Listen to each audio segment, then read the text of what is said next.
பார்த்தீங்கன்னா ஒரு பக்கம் டீ கொதிச்சிட்டு இருக்கட்டும். அதுக்குள்ளே நம்ம வந்து என்ன மீன் வாங்கிட்டு வந்திருக்கேன். நீங்கள் ஞாயிற்றுக்கிழமைங்கிறதால மீன் போய் வாங்கிட்டு வந்தேன்னு சொன்னேன் இல்லையா? என்ன மீன் வாங்கிட்டு வந்திருக்கோன்னு பார்த்துடலாம் வாங்க.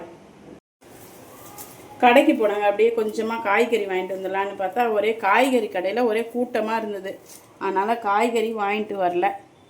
சும்மா ஒரு மாங்காய் மட்டும் வாங்கிட்டு கொஞ்சம் ஒரு 1/4 கிலோ அளவுக்கு பீன்ஸும் கேரட்டும் மட்டும் வாங்கிட்டு வந்துட்டாங்க. வேறு எதுவும் வாங்கலை. மாங்காய் ஒன்று, மாங்காய் இல்லாமல் குழம்பு வச்சா பிடிக்க மாட்டேங்குது. மாங்காய் சீசன் வேறு முடிய போகுது. அதனால் வந்து இந்த கலரில் தான் மாங்காய் வந்து இருக்குது. கொஞ்சம் ஒரு எல்லோ கலர் சேர்ந்த மாதிரி இருக்கும் பாருங்கள். அந்த கலர் தான் குழம்பு, மீன் குழம்பு நல்லாயிருக்கும் மாங்காய் போட்டால். இதுதான் கிடைக்குது இப்போலாம். இதுவும் சீசன் வந்து முடிஞ்சிடும் போல் இருக்குது. பாருங்கள், இந்த மீன் தான் வாங்கிட்டு வந்திருக்கேன். பொடி மீன். இது வந்து சுரும்புன்னு சொல்லுவாங்க. சுரும்பு மீன் அப்படின்னு சொல்லுவாங்க இந்த மீன்.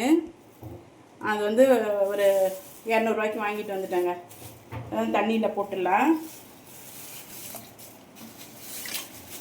ஆனால் இது வந்து பார்த்திங்கன்னா நல்லா, இதுவுமே வந்து குழம்பு வச்சா நல்லாயிருக்கும், வறுத்தாவும் நல்லாயிருக்கும். ஆனால் நான் இன்றைக்கி வந்து இதை வந்து குழம்பு தான் வைக்க போகிறேன்.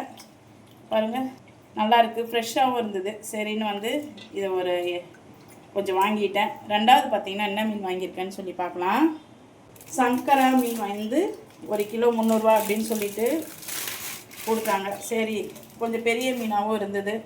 அதனால் வந்து 1 கிலோ சங்கரா வாங்கிட்டு இந்த சுரும்பு மீனுன்னு சொல்கிறத இது ஒரு 200 ரூபாய்க்கு வாங்கிட்டு. அவ்வளோதான் இன்றைக்கி பட்ஜெட்டு. இவ்வளோ தான் நான் மீனே வாங்கியிருக்கேன். இதை வந்து சமைக்க போகிறோம் இன்றைக்கி. வாங்க டீ எப்படி இருக்குன்னு சொல்லிட்டு பார்க்கலாம்.